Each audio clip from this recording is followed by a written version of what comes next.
Welcome to Founder Story. Today we have the founder of Top Fantasy, Kipit, on to talk to us about some of his learnings when launching Top Fantasy.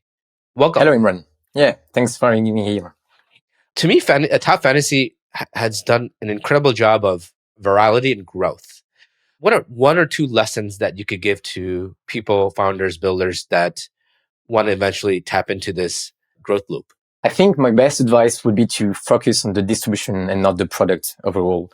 I think it's a mistake that a lot of first-time founders especially will do, just focusing, making sure that the product is perfect, but just ship it and really focus on what matters. So being able to sell it and making sure that people understand what you do, interact with what you do. And then once you have this, you can start like focusing on product, getting all the feedbacks and fixing everything. Top Fantasy, the UI is unlike any other app that I've used. Was that deliberate in the sense that you wanted to use like the updated UI UX or a very different UI UX as a way for your growth loop? Like how did you think about designing your product, I guess? I think one of the key components was trying to hide crypto as much as possible. We just want to make it as a game. It's a fun game to play, and we really want people to just have fun with this one. And so really at the heart of fantasy lies this ambition of redefining the intention of gaming finance and social interaction. So making sure that crypto was hidden was really important for us. With your launch, within 3 months, I would say you launched your product 3 months?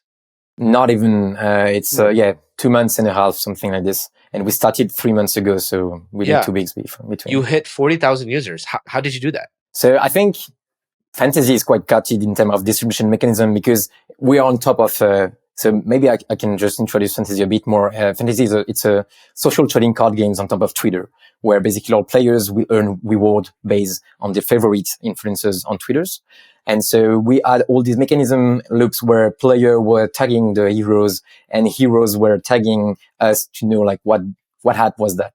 And so this growth hack really allowed us to go to 10,000 daily active users on the platform quite easily. And then I think at the end, it just matters of, is the game fun to play?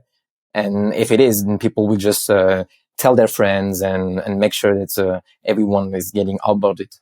We also have like a referral program that is pretty strong and we're using it a lot so that people are getting rewarded if you are onboarding new friends. And I also noticed that you've decided to build on Blast versus any other layer 2. What were the choices or the trade-offs you reasoned with before you decided to build on Blast?